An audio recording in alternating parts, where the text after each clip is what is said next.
Assalamualaikum warahmatullahi wabarakatuh.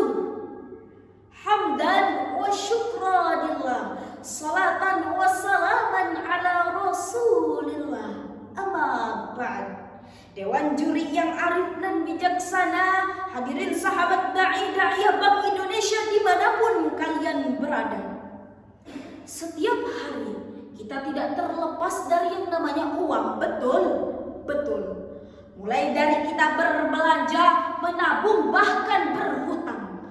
Tanpa kita sadari, justru hal itu yang membuat sumber masalah.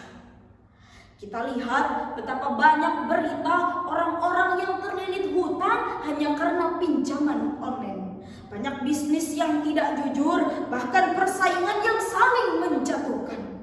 Inilah yang mengakibatkan kehidupan jauh dari kata berkah.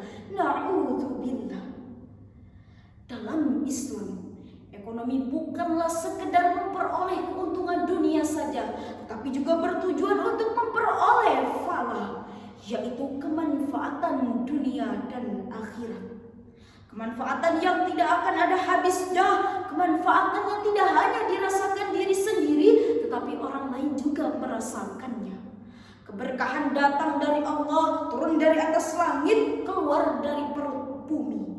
Oleh karena itu, izinkanlah saya untuk menyampaikan sedikit untayan kata dengan judul Hidup Berkah dengan Prinsip Ekonomi Syariah.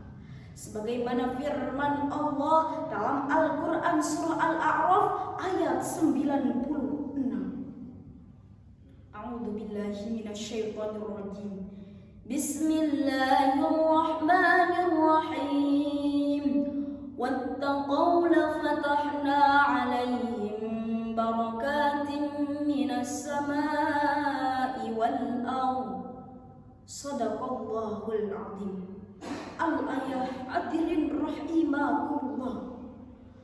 Dr. Muhammad Sulaiman Al-Ansari dalam Zubatut Tafasir min Fathil Qadir juz 2 halaman 332 beliau menjelaskan, law sa'na 'alaihimul khairu min kulli janib. Pasti akan kami limpahkan suatu keberkahan baik dari langit maupun bumi. Syarat utamanya adalah iman dan takwa. Hadirin ma'asyiral mu'minin, berdasarkan ayat tadi dapat kita simpulkan bahwasannya nilai-nilai dan prinsip-prinsip ekonomi syariah haruslah mengacu kepada unsur keberkahan pada setiap aktivitas yang dilakukannya. Unsur apa sajakah? Yang pertama adalah keadilan. Keadilan adalah tiang utama landasan ekonomi syariah. Sebagaimana firman Allah dalam Quran Surah Al-Hadid ayat 25 yang artinya, sesungguhnya kami menyuruh kamu agar menyampaikan amanat kepada siapa yang berhak menerimanya, dan menyuruh kamu menetapkan suatu hukum kepada manusia dengan adil. Kemudian yang kedua adalah nilai transparansi.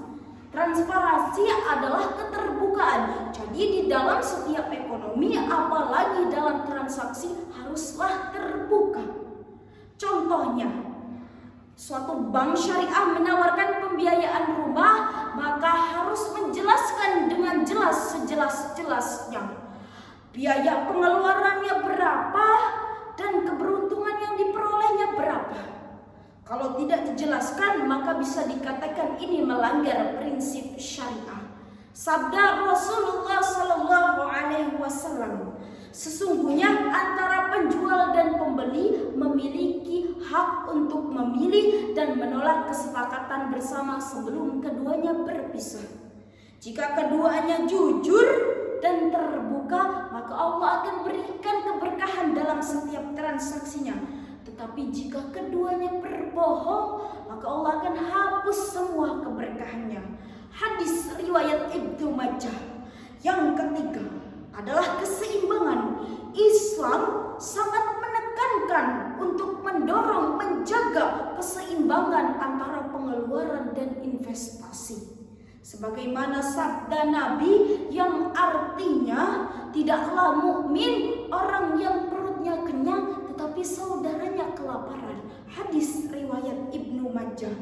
Yang keempat adalah nilai kesejahteraan bersama, di mana nilai ini adalah salah satu tujuan daripada ekonomi syariah. Oleh karena itu, dapat kita simpulkan bahwasanya keberkahan hidup bukanlah seberapa banyak harta kita, tapi seberapa banyak kemanfaatan harta dari yang kita miliki itu. Dengan menerapkan prinsip-prinsip ekonomi syariah, kita akan mendapatkan keuntungan tidak hanya di dunia saja, tetapi di akhirat kelak. Oleh karena itu, marilah kita wujudkan keberkahan dalam hidup dalam setiap langkah ekonomi kita. Sebelum saya tutup, saya ada pantun. Minum sirup sama ayah, makan ketan sama si Lela.